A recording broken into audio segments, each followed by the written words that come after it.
का आयोजन किया जा रहा है। इस षोडशी में उन महापुरुष के मिलने वाले संत महात्मा पीठाधीश आचार्य लोग यहाँ पधारे हुए हैं। उनमें हमारे बाएं पार्श्व भाग में अभी आप जिनकी ओजस्वी वाणी के द्वारा बहुत कुछ शिक्षाएं प्राप्त कर रहे थे। संत का हृदय बोलता है, इसलिए ऐसे हमारे प्रिय अनंतश्री विभूषित श्री स्वामी हितेश्वरानंद सरस्वती जी महाराज और दाहिने पार्श्व भाग में विराजमान श्री गोपालानंद सरस्वती जी महाराज, गोपालपुरी जी महाराज एवं समस्त षड दर्शन, हमारे यहाँ षड दर्शन तो सभी दर्शनों की अपनी अपनी पद्धति है, लेकिन सारे दर्शन एक में ही मिल जाते हैं। जिस प्रकार से दादाजी एक होते हैं, उनके पुत्र हुए तो उनकी परंपराएं अलग हो जाती हैं, लेकिन मूल में दादाजी एक ही हैं। परब्रह्म परमात्मा भगवान श्रीमन नारायण वैकुंठनाथ को प्राप्त करने के लिए, मोक्ष प्राप्ति के लिए जो रास्ते बताए गए हैं उन्हीं को दर्शन कहा जाता है। उन दर्शनों का मुख्य रूप से प्रतिपादन विशद विवेचन प्रमुख आचार्यों महापुरुषों ने किया है। उनकी जो परंपराएं हैं, उन परंपराओं का निर्वहन करने वाले जो संत महापुरुष होते हैं उन्हीं को षड दर्शन संत महात्मा पीठाधिपति कहा जाता है। और तो समस्त मंच पर विराजमान धर्माचार्य, जैसा कि अभी अभी पूज्य स्वामी जी महाराज ने कहा था कि फलारी जी महाराज हैं, ये भावना प्रधान वाक्य है। जाना भी चाहिए, वैकुंठ में जाना भी चाहिए। यहाँ होने के अर्थ दो हो सकते हैं कि यदि भावना से हैं तब तो बहुत अच्छी बात है, और नहीं तो होने का मतलब भूत बनकर के, प्रेत बनकर के, पशु पक्षी बनकर के नाना प्रकार की योनियों में भटकने वाला जीव भी होता है। तो इस प्रकार से तो संत महात्मा महापुरुष हो ही नहीं सकते हैं, लेकिन भावना से जिस प्रकार भगवत शंकराचार्य स्वामी क्या, आदि शंकराचार्य स्वामी क्या गए हैं, तुलसीदास जी क्या गए हैं, ये हमारे महापुरुष लोग कहीं जाते भी नहीं और कहीं आते भी नहीं, और कहीं जाते भी हैं और जाने के बाद भी यहाँ रहते हैं।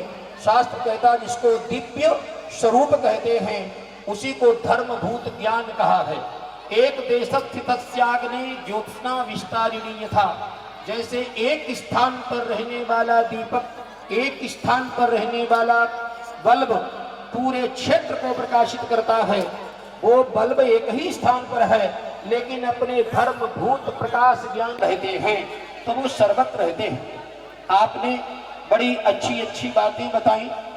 देखिए आज फलाहारी जी महाराज के प्रति समाज में कैसा आदर था, क्या भावना थी, मैं प्रत्यक्ष में देख रहा हूं, भावना देख रहा हूं।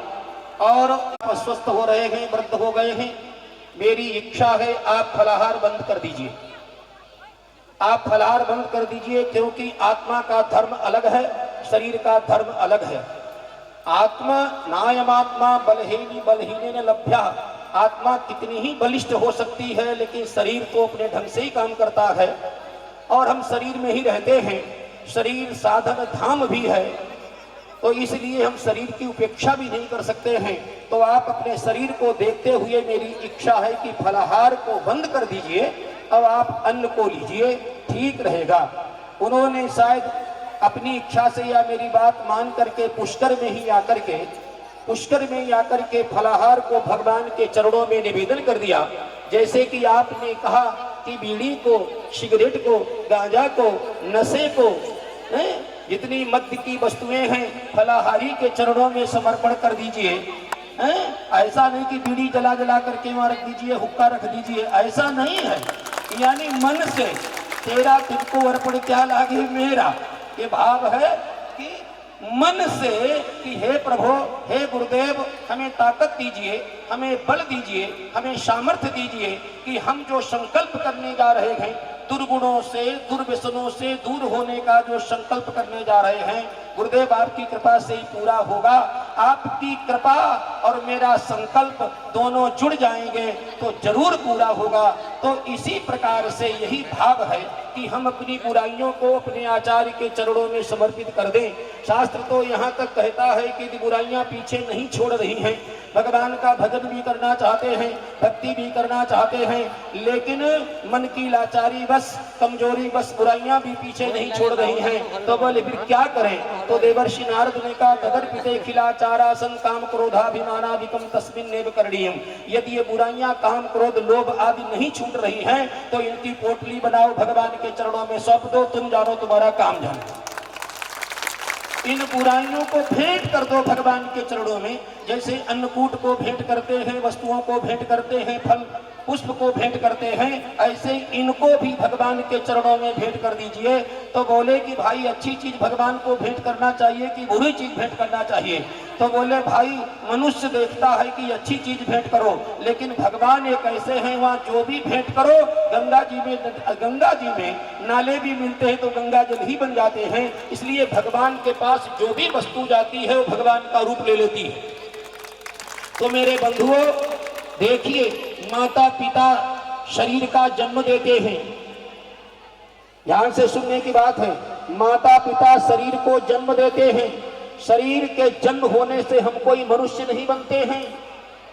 शरीर का जन्म, शरीर से जन्म लेने के बाद हम मनुष्य भी बन सकते हैं, जिंदा भूत प्रेत बन सकते हैं, राक्षस बन सकते हैं, शराबी बन सकते हैं, दुर्गुणी बन सकते हैं, आतंकी बन सकते हैं, अत्याचारी अनाचारी कुछ भी बन करके हम अपने को नष्ट भ्रष्ट कर सकते हैं और अंधकार में नरक योनियों में जा सकते हैं। इसलिए कहा माता पिता शरीर को जन्म देते हैं, लेकिन कोई माँ बाप जीवन नहीं देता है, जीवन तो संत महात्मा देते हैं।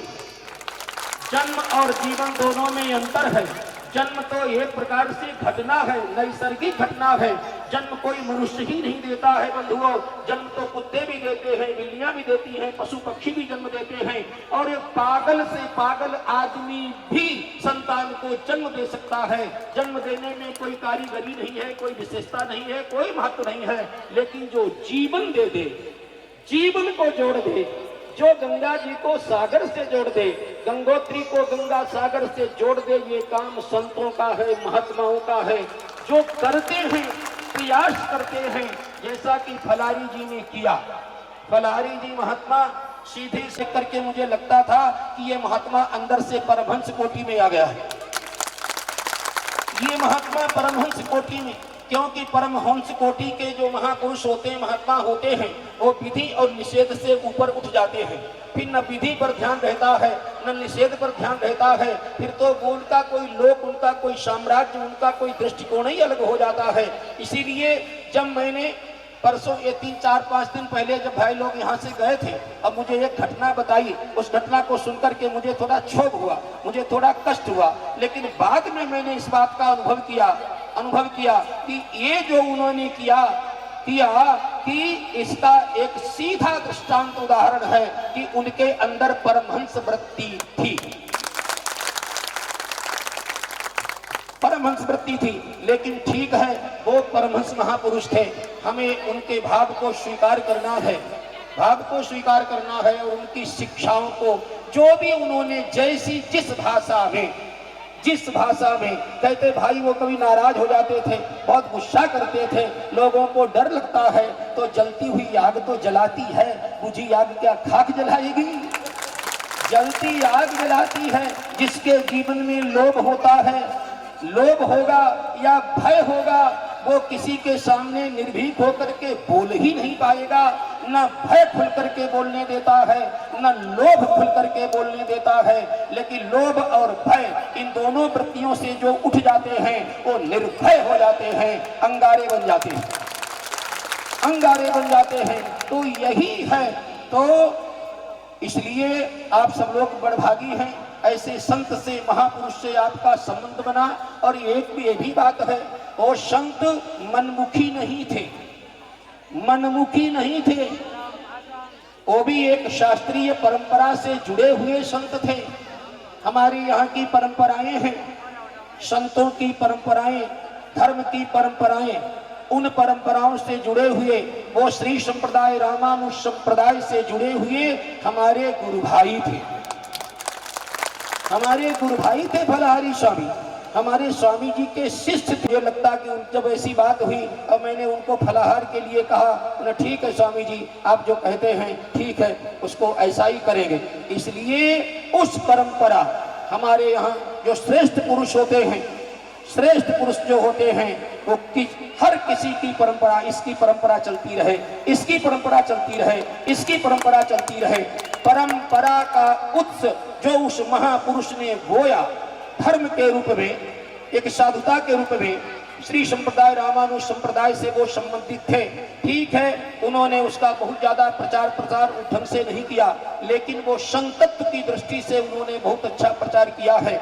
अभी हमारे बगल में बैठे हुए दोनों महापुरुषों ने कहा, स्वामी जी फलारी जी आपके गुरु भाई थे, आपकी परंपरा के थे, और गुरु भाई शिष्य ही होता है। यानी गुरु की जगह पर, गुरु की गद्दी पर बैठा हुआ सब लोग, गुरु की गद्दी पर, गुरु के स्थान पर जो बैठा हुआ होता है वो गुरु ही होता है। इसलिए फलारी स्वामी जी इस शरीर को गुरु ही मानते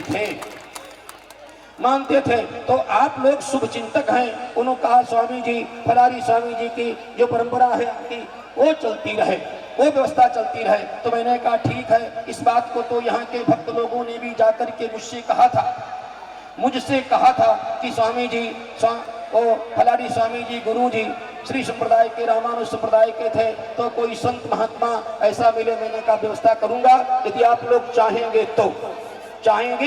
यदि आप लोग फलारी स्वामी जी की परंपरा को अक्षुण्ण रखना चाहते हैं, फलारी स्वामी जी की परंपरा को आगे बढ़ाना चाहते हैं, तो फिर उसकी व्यवस्था मैं करूंगा, कोई चिंता नहीं।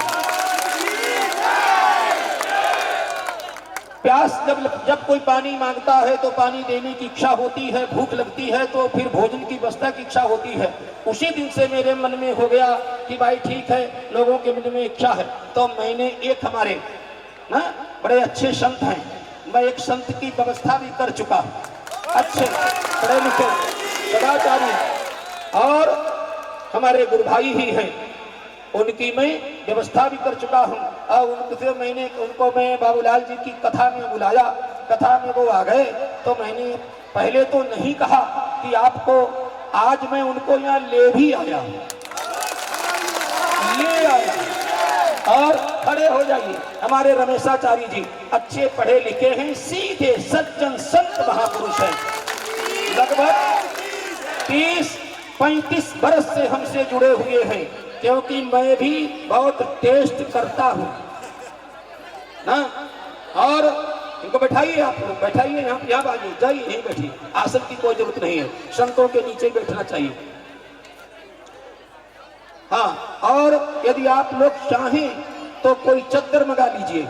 आज तो इनकी चद्दर हम करते हैं सारे संत महात्माओं के साथ में, और इसके बाद आज ये चले जाएंगे, और 6 तारीख को शाम को इनको फिर ले आइए। इनसे मैंने कहा आपको व्यवस्था करनी है, इनको मैंने समझाया कि आप मेरी आज्ञा मानिए, मेरी बात मानिए, आपको यहाँ रहना है और फलारी स्वामी जी की, इसीलिए